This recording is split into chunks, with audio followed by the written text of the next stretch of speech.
Hello guys, welcome you all on my channel.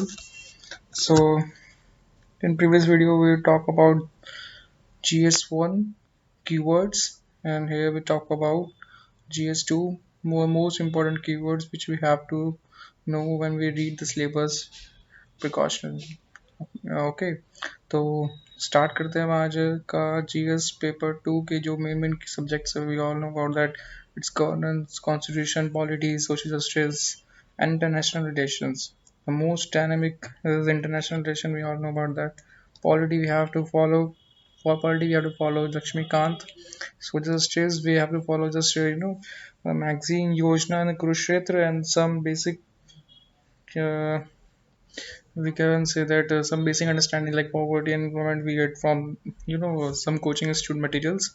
And for governance we have to follow ARC second ARC report, which is most important for comprehensive preparation. Okay, so let's be start and we talk about the main GS2.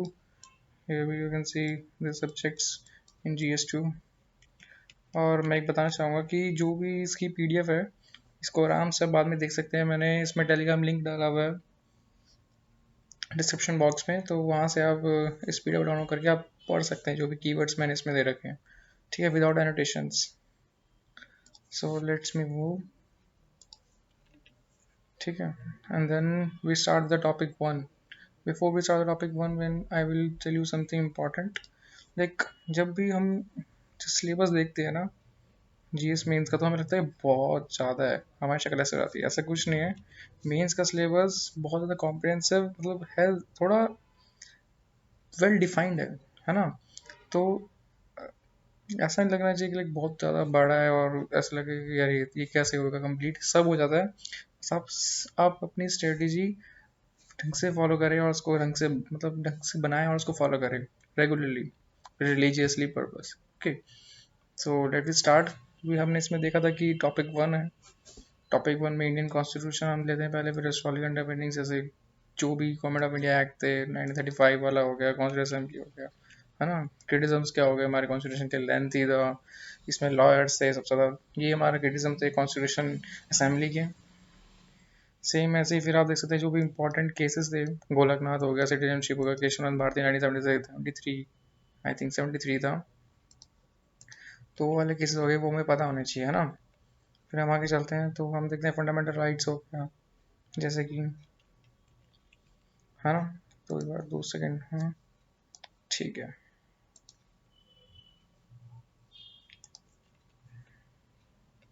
फिर हम देखते हैं fundamental rights हो गया, right to life हो गया, directive principle, state policy, ये सबको पता होना चाहिए. फंडामेंटल ड्यूटीज कितनी है हमारी, इमरजेंसी प्रोविजंस कौन सा आर्टिकल्स है, पॉलिटिकल पार्टीज कौन कौन सी है, उसके क्या क्या उनके रूल्स है, रेगुलेशंस हैं. फेडरल फीचर क्या होता है, क्या स्टेट्स की लिस्ट होती है, 3 लिस्ट होती है, we all know about that.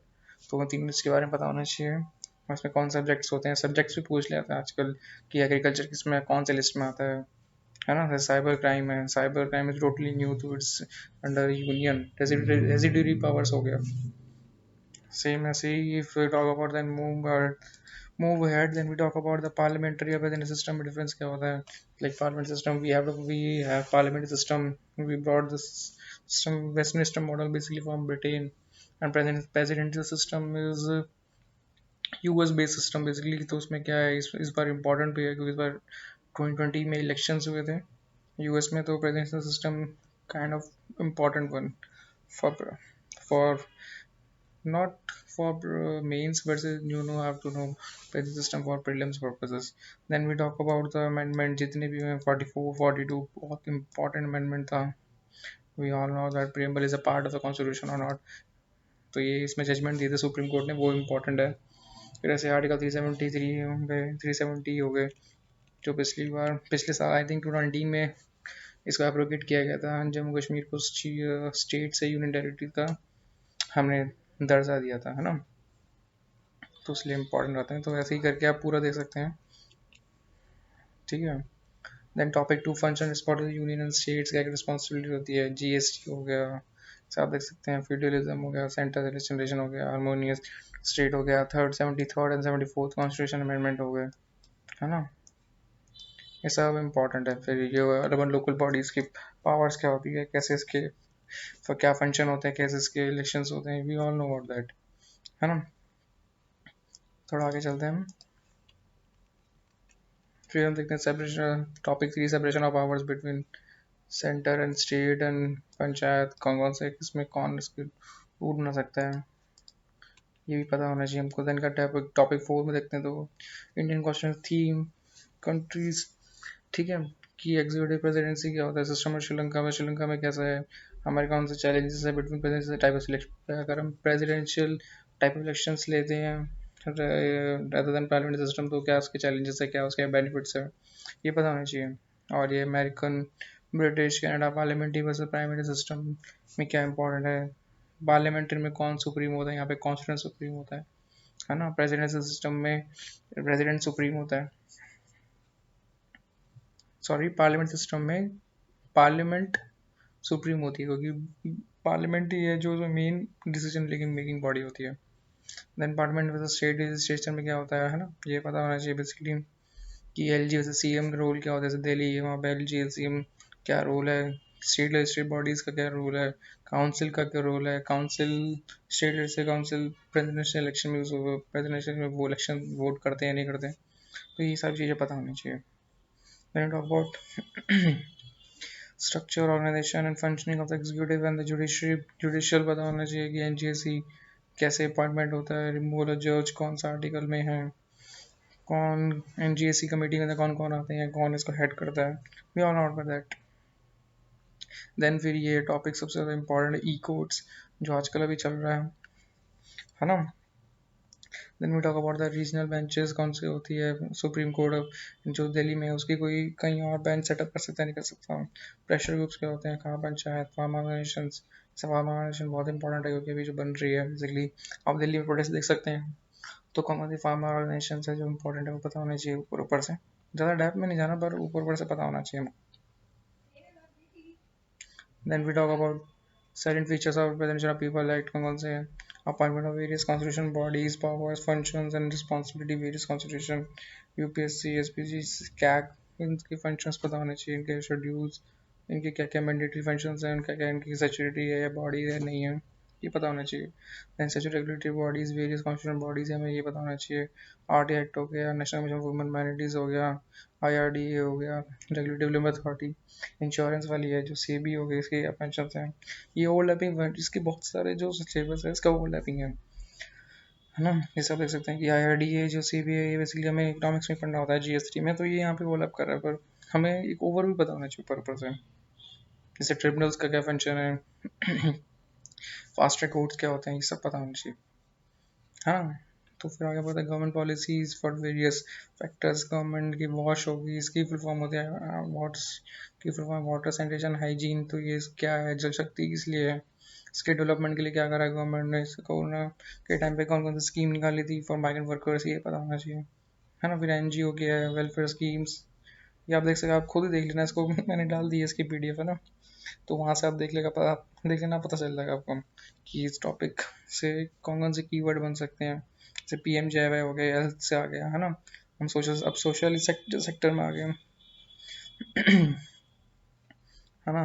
तो ऐसे करके देख सकते हैं। तो मैंने ये देखा कि लोगों ने क्या प्रीलिम्स में क्या होता है कि हमें सिलेबस और ये क्वेश्चन होते हैं थोड़ा आसान लगते हैं, पर हम खूब ऑप्शन देखते हैं तो हमें लगता है कि ये क्या है, तो ऐसे ही ना, जैसे लक्ष्मण भी कंफ्यूज हो गया था कि ये कौन सा अस्त्र है, जब उन्होंने रावण या फिर लक्ष्मण कुंभकर्ण ने सब यूज किया था, तो ऐसे ही कंफ्यूज नहीं होना है, हमें राम की जगह सोचना है, हमें एलिमिनेशन आना चाहिए, बेसिकली हमें सब नहीं पता होना चाहिए, हमें एलिमिनेशन टेक्निक पता होनी चाहिए जिससे हम एलिमिनेट कर सके ऑप्शन, ठीक है।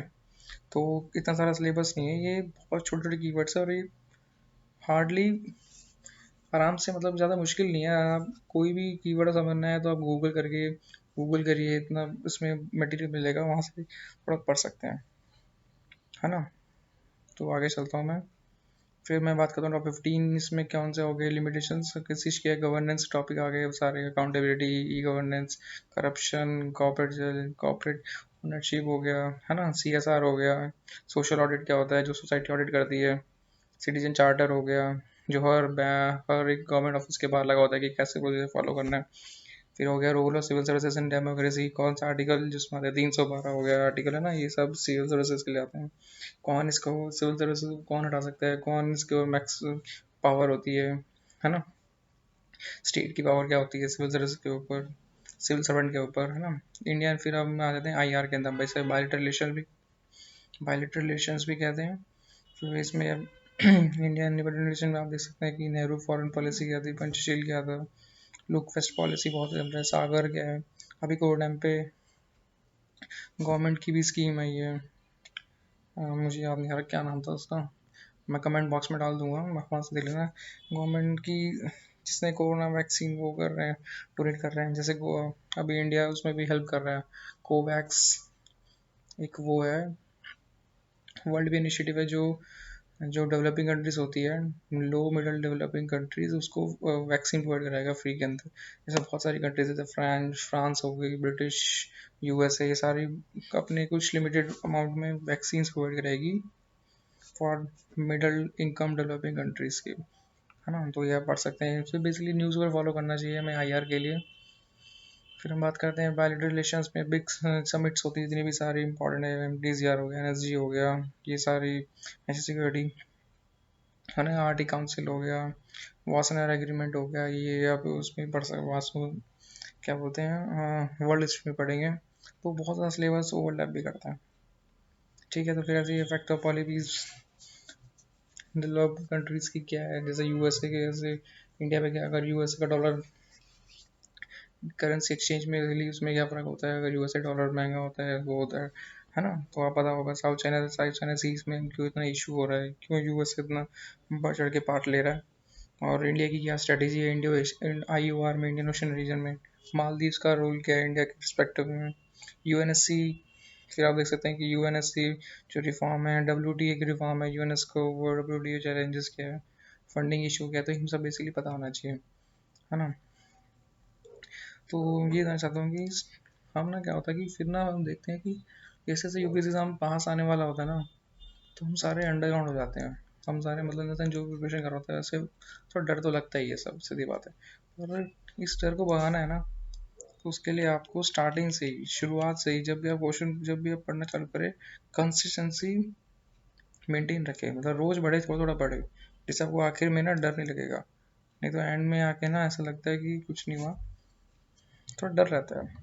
उस डर को भगाने के लिए आप कंसिस्टेंट रहे, और ऐसे नहीं कि स्टार्टिंग से ही मतलब थोड़ा थोड़ा थोड़ा थोड़ा करके पूरा सिलेबस कंप्लीट कर, ये ऐसा ना हो कि बाद में आपको अंडरग्राउंड होना पड़े, है ना। और ऐसा भी नहीं कि रोज कुछ पढ़ ही नहीं रहे, जैसे आप कहीं शादी जा रहे हैं, बर्थडे पार्टी भी है, तो ऐसा नहीं, और रोज पढ़ना है, थोड़ा थोड़ा पढ़ना है, चाहे थोड़ा पढ़ो पर रोज पढ़ो, है ना।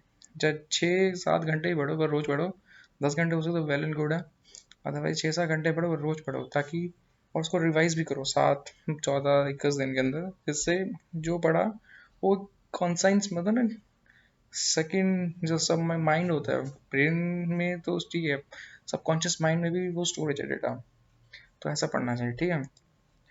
और तो आसान है, ज़्यादा कुछ मुश्किल है नहीं, बस be consistent and follow your strategy. ठीक है, तो ये GS3 है, इसको हम कल देखेंगे, आज के लिए इतना ही था। और ये GS2 पूरा सिलेबस मैंने डाल दिया है, PDF इसकी मैंने टेलीग्राम चैनल पे, आप डिस्क्रिप्शन बॉक्स में जाके या फिर मेरे अबाउट में जाके भी आप वहाँ से टेलीग्राम चैनल ज्वाइन कर सकते हैं मेरा, और वहाँ से जो भी कीवर्ड्स है आप देख सकते हैं।